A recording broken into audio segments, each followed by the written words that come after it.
يا أول الأولين يا آخر الآخرين يا ذا القوة المتين يا راحم المساكين يا أرحم الراحمين رب اغفر وارحم وأنت خير الراحمين وتب علينا وأنت خير التوابين واغفر لنا وأنت خير الغافرين اللهم اهدنا فيمن هديت وعافنا فيمن عافيت وتولنا فيمن توليت وبارك لنا فيما أعطيت وقنا شر ما قضيت فإنك تقضي ولا يقضى عليك إنه لا يذل من واليت ولا يعز من عاديت تبارك ربنا وتعاليت ونستغفرك ونتوب إليك ونستغفرك ونتوب إليك ونستغفرك ونتوب إليك اللهم إنا نسألك بأن لك الحمد لا إله إلا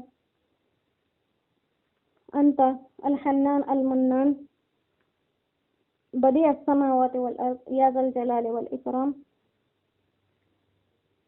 اللهم لا تكلنا إلى أنفسنا طرفة عين اللهم حبب إلينا الإيمان وزينه في قلوبنا وكره إلينا الكفر والفسوق والعصيان واجعلنا من الراشدين اللهم توفنا مسلمين وألحقنا بالصالحين غير خزايا ولا مفتونين اللهم اجعل خير زماننا آخره وخير أيامنا يوم لقائك فيه يا ولي الإسلام ثبتنا بها حتى نلقاك وأسعدنا بتقواك ولا تشقنا بمعصيتك يا أرحم الراحمين لا إله إلا الله الحليم الكريم سبحان الله رب العرش العظيم والحمد لله رب العالمين أسألك موجبات رحمتك وعزائم مغفرتك والغنيمة من كل بر وسلامة من كل إثم اللهم لا تدع لنا ذنبا إلا غفرته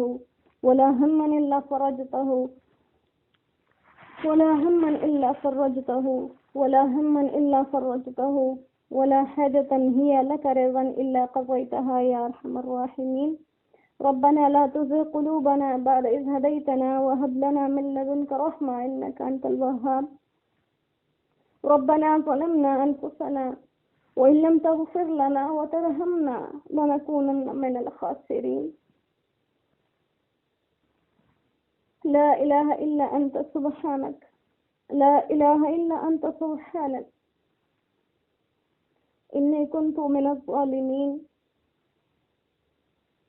رضينا بالله ربا وبالإسلام دينا وبمحمد صلى الله عليه وسلم نبيا رضينا بالله ربا وبالإسلام دينا وبمحمد صلى الله عليه وسلم نبيا رضينا بالله ربا وبالإسلام دينا وبمحمد صلى الله عليه وسلم نبيا اللهم أحييتنا ما كانت الحياة خير لنا وتوفنا إذا كانت الوفاة خير لنا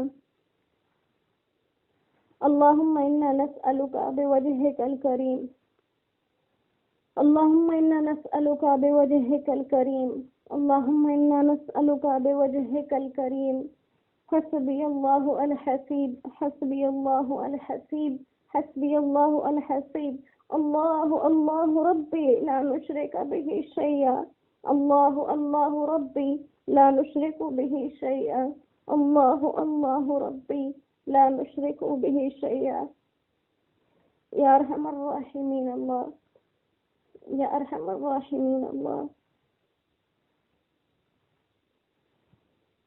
یا اللہ تو نے اپنے کلام کی ابتدا بھی اپنے ان دو ناموں سے کی ہے تو رحمان بھی ہے تو رحیم بھی ہے تو رحمان بھی ہے تو رحیم بھی ہے اللہ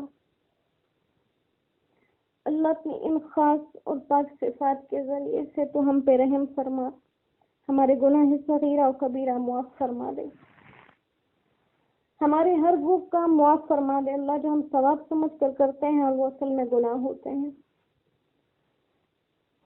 اللہ آپ کے نبی کی دعا تھی اللہ آپ کے نبی کی دعا تھی کہ اے اللہ اگر تو مجھے اچھائی کی محفلوں سے ہٹ کر غلطی کی محفلوں کی طرف جاتا دیکھے تو مجھے وہیں روک لے اللہ ہم وہی دعا آپ کے سامنے دہراتے ہیں اگر تو ہمیں نیکی کی محفلوں سے ہٹ کے غلطی کی محفلوں کی طرف جاتا دیکھے اللہ تو ہمارا محافظ ہو جا، ہمیں خود روک لے۔ یا اللہ تو ہم سے راضی ہو جا، ہمارے گناہ معاف فرما دے۔ یا اللہ ہماری خطاؤں سے درگزر فرما۔ اللہ اس وقت اس پاک مہینے میں ان ساعتوں میں اللہ فرماتے ہیں آپ، میں دنیا کے آسمان پہ آ جاتا ہوں، میں پکارتا ہوں کوئی ہے مانگنے والا میں عطا کروں۔ اللہ ہم مانگنے والے ہیں، عطا کر دیجیے۔ کوئی ہے جنت کا طالب، میں اسے جنت دوں۔ اللہ ہمیں جنت چاہیے، اس لیے نہیں کہ وہاں نعمتیں ہیں، اس لیے کہ وہ آپ کی رضا کی علامت ہے۔ اللہ ہمیں جہنم سے پناہ چاہیے کیونکہ وہ آپ کے عذاب کی علامت ہے۔ اللہ آپ کہتے ہیں کوئی ہے دن بھر کا گنہگار، اسے معاف کر دوں۔ اللہ ہم سارے دن کے گنہگار ہیں، ہمیں معاف کر دیجیے۔ اللہ ہم راتوں کے خطا کار ہیں، ہمیں معاف کر دیجیے۔ اللہ اس پاک مہینے کی ساعتوں میں آپ ہر ساعت میں ہزاروں ہزاروں کروڑوں لاکھوں لوگوں کو جہنم سے آزاد کرتے ہیں۔ اللہ ہمیں انہی میں سے بنا لیجیے جنہیں آپ جہنم سے آزاد کر دیں۔ اللہ یہ خاص آپ کے رحم و کرم سے ہوگا۔ اللہ ہمارے اندر کوئی کمال نہیں ہے، ہم سارے نقص سے بھرے ہوئے، نقائص سے بھرے ہوئے لوگ ہیں۔ اللہ ہم عیب سے بھرے ہوئے لوگ ہیں۔ اللہ ہماری مثال اس چھلنی کی طرح ہے جس میں ہر طرف سوراخ ہی سوراخ ہیں۔ اللہ ہمارے کردار داغدار ہیں، گناہوں نے ہمارے کرداروں کو، ہماری سوچوں کو داغدار کر دیا۔ اللہ اپنے رحم سے ہمیں معافی عطا فرما دیجیے۔ اللہ ہم وہ فقیر ہیں جنہیں بھیک مانگنے کا بھی طریقہ نہیں آتا۔ اللہ اپنے خاص رحم و کرم سے ہم سے راضی ہو جائیے۔ اللہ یہ مہینہ آہستہ آہستہ ختم ہوتا جا رہا۔ اللہ ایک عشرہ گزر گیا، نہ معلوم کس حال میں گزرا، آپ کو منا سکے کہ نہیں منا سکے۔ اللہ راضی ہو جائیے۔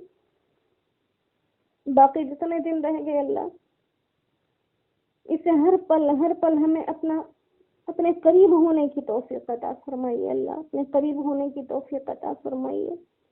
یا اللہ جتنے لوگ بیماریوں، پریشانیوں، تکلیفوں میں مبتلا ہیں ان کی پریشانیاں اور تکلیفیں دور فرما دیجیے۔ جتنے لوگ کسی بھی مصیبت میں مبتلا ہیں، چھوٹی ہیں بڑی ہیں، جسمانی ہیں روحانی ہیں، انہیں شفائیں عطا فرمائیے، مصیبتوں سے نجات عطا فرمائیے۔ یا اللہ آپ بہت بڑی قدرتوں کے مالک ہیں، اللہ اپنی قدرتوں سے ہمارے حالات سدھار دیجیے۔ اللہ آپ ہم پر رحم فرمائیے۔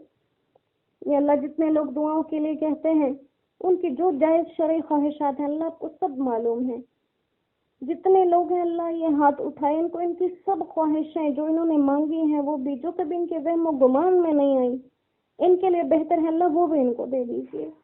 اللہ آپ کے خزانوں میں کوئی کمی نہیں آتی، آپ کے خزانوں میں کوئی کمی نہیں آتی۔ اللہ ہر انسان یہ جو ہاتھ اٹھائے ہیں اللہ ان تمام کے تمام گناہوں کو، خطاؤں کو نیکیوں سے بدل دیجیے۔ سب کو بہترین اجر عطا فرمائیے، ہمیں اپنے کلام کی محبت عطا فرمائیے۔ یا اللہ ہمیں اس وقت موت دیجیے جب آپ ہم سے مکمل راضی ہو جائیں، ہمیں اپنی ناراضگی کی موت سے بچا لیجیے۔ جب مرنے لگیں تو ایمان کا کلمہ لا الہ الا اللہ محمد رسول اللہ ہمیں نصیب فرمائیے، شہادت نصیب فرمائیے۔ اشہد ان لا الہ الا اللہ وحدہ لا شریک لہ واشہد ان محمدا عبدہ ورسولہ۔ یا اللہ ہم سے راضی ہو جائیے، یا اللہ ہم سے راضی ہو جائیے۔ سبحان ربک رب العزت عما یصفون وسلام علی المرسلین والحمد للہ رب العالمین۔